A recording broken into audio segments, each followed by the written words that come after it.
This is a continuation of the book Charlie and the Chocolate Factory, Chapter 25, The Great Glass Elevator. "I've never seen anything like it," cried Mr. Wonka. "The children are disappearing like rabbits, but you mustn't worry about it. They'll all come out in the wash." Mr. Wonka looked at the little group that stood beside him in the corridor. There were only two children left now, Mike Teavee and Charlie Bucket.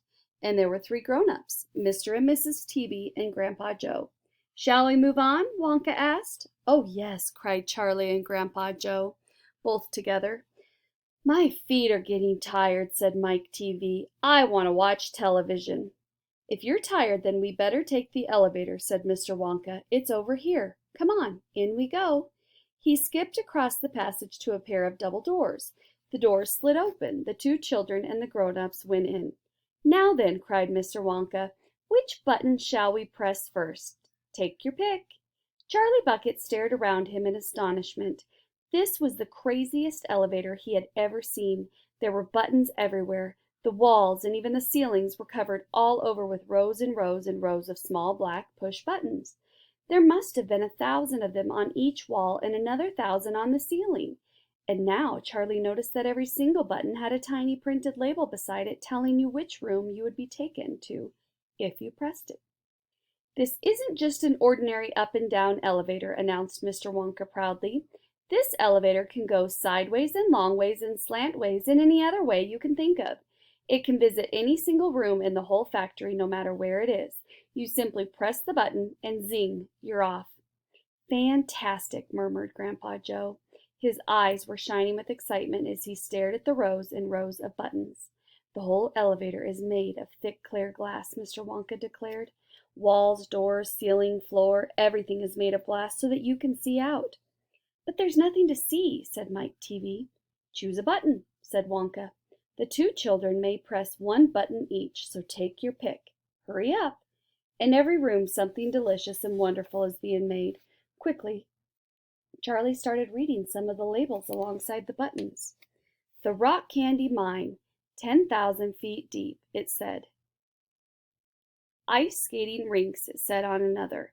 Then, "Strawberry juice water pistols, toffee apple trees for planting out in your garden, exploding candy for your enemies, luminous lollies for eating in bed at night, mint jujubes for the boy next door, they'll give him green teeth for a month, cavity-filling caramels, no more dentist, stick jaw for talkative parents, wiggle sweets that wriggle delightfully in your tummy after swallowing, invisible chocolate bars for eating in class, candy-coated pencils for sucking, fizzy lemonade swimming pools, magic hand fudge, when you hold it in your hand you taste it in your mouth, rainbow drops, suck them and you can spit them in 6 different colors. Come on," cried Wonka. "We can't wait all day." "Isn't there a television room in this?" asked Mike Teavee. "Certainly there's a television room," Mr. Wonka said. "That button over there." He pointed with his finger, and everybody looked. "Television chocolate," it said on the tiny label beside the button. "Whoopee!" shouted Mike Teavee. "That's for me." He stuck out his thumb and pressed the button. Instantly there was a tremendous whizzing noise. The doors clanged shut and the elevator leaped away as though it had been stung by a wasp. But it leaped sideways, and all the passengers except Mr. Wonka, who was holding on to a strap from the ceiling, were flung off their feet onto the floor. Get up!" cried Wonka, roaring with laughter. Just as they were staggering to their feet, the elevator changed directions and swerved violently round a corner, and over they went once more. "Help!" shouted Mike Teavee. "Take my hand, madame," said Mr. Wonka happily. "There you are. Now grab this strap. Everybody grab a strap. The journey's not over yet." Old Grandpa Joe staggered to his feet and caught hold of a strap. Little Charlie, who couldn't possibly reach as high as that, put his arms around Grandpa Joe's legs and hung on tight. The elevator rushed on at the speed of a rocket. Now it was beginning to climb. It was shooting up and up and up on a steep, slanty course as if it were climbing a very steep hill.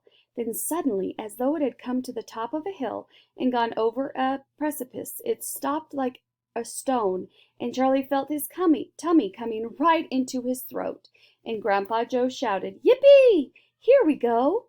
and Mrs. TV cried out, "The rope has broken! We're going to crash!" And Mr. Wonka said, "Calm yourself, my dear lady," and patted her comfortably on the arm. And then Grandpa Joe looked down at Charlie, who was clinging to his legs, and he said, "Are you all right, Charlie?" "I love it. It's like being on a roller coaster." And through the glass walls of the elevator, as it rushed along, they caught sudden glimpses of strange and wonderful things going on in some of the other rooms. An enormous spout with brown sticky stuff oozing out of it onto the floor. A great craggy mountain made entirely of fudge, with Oompa Loompas, all roped together for safety, hacking huge hunks of fudge out of its sides. A machine with white powder spraying out of it like a snowstorm. A lake of hot caramel with steam coming off it. A village of Oompa Loompas, and tiny houses and streets, and hundreds of Oompa Loompa children no more than 4 inches high, playing in the streets. And now the elevator began flattening out again, but it seemed to be going faster than ever. And Charlie could hear the scream of the wind outside as it hurtled forward, and it twisted and turned, and it went up and it went down, and "I'm going to be sick!" yelled Mrs. TV, turning green in the face. "Please don't be sick," said Mr. Wonka. "Try and stop me," said Mrs. TV. "Then you'd better take this," said Mr. Wonka, and he swept his magnificent black top hat off his head and held it up upside down in front of Miss TV's mouth. "Make this awful thing stop," ordered Mr. TV. "Can't do that. It won't stop till we get there. I only hope no one's using the other elevator at this moment." "What other elevator?" screamed Mrs. TV. "The one that goes the opposite way on the same track as this one," said Wonka. "Holy mackerel!" cried Mr.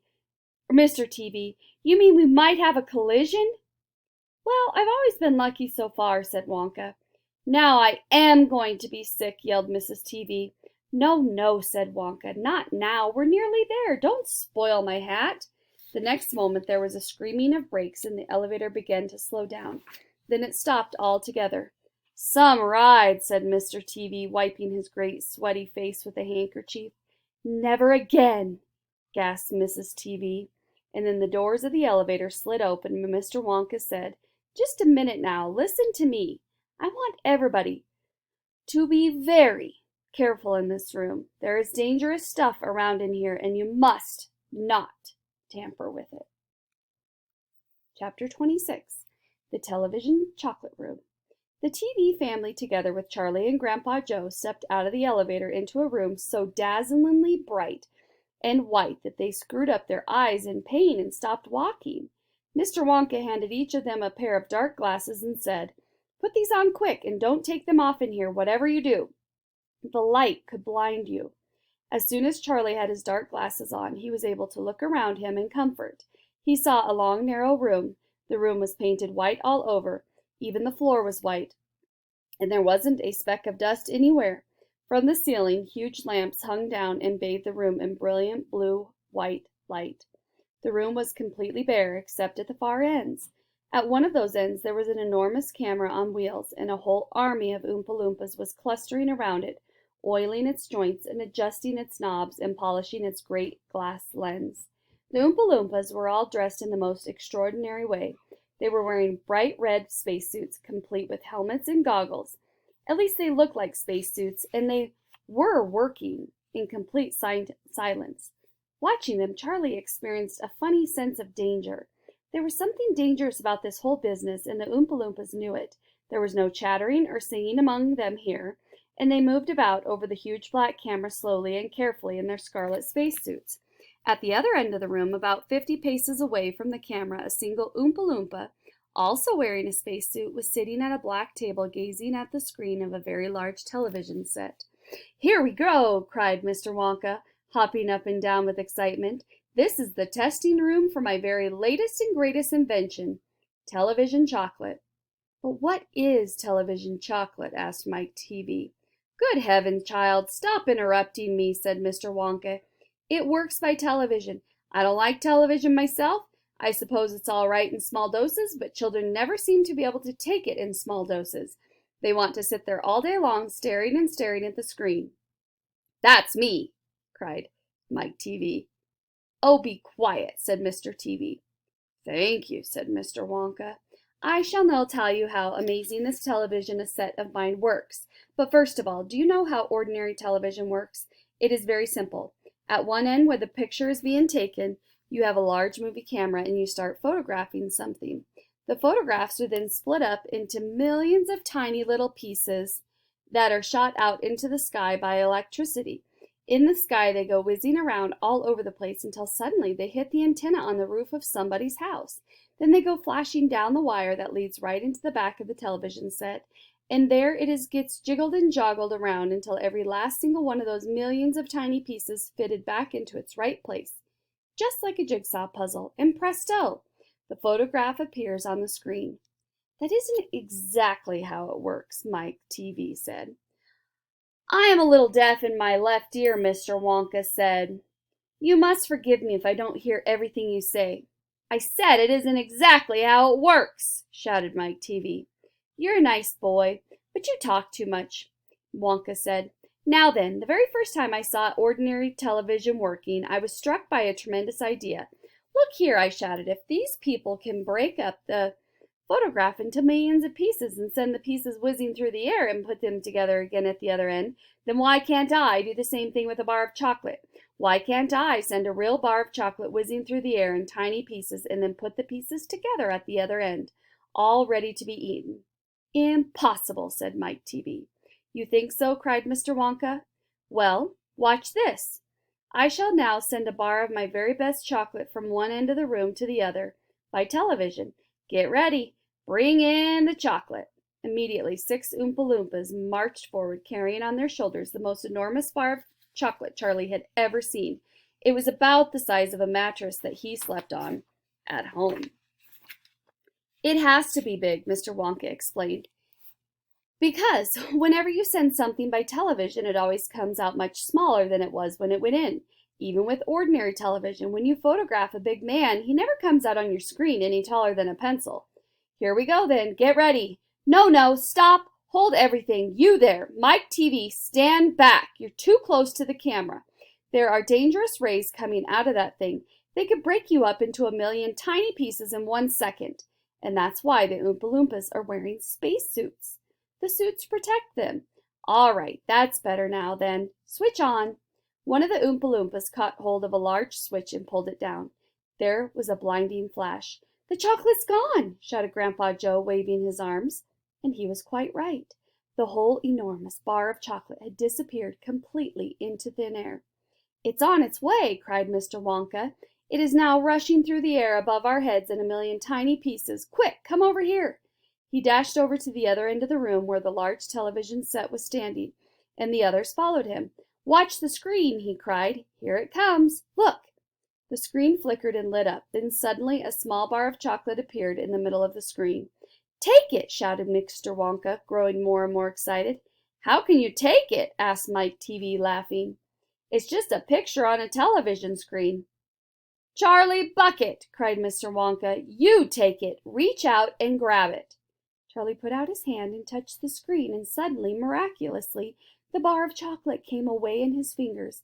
He was so surprised he nearly dropped it. Eat it, shouted Mr. Wonka. Go on and eat it. It'll be delicious. It's the same bar. It's gotten smaller on the journey, that's all. It's absolutely fantastic, gasped Grandpa Joe. It's a miracle. Just imagine, cried Mr. Wonka.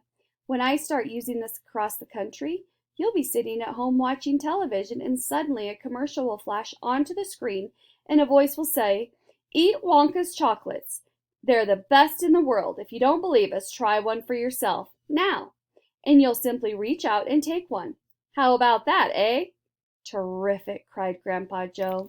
It will change the world.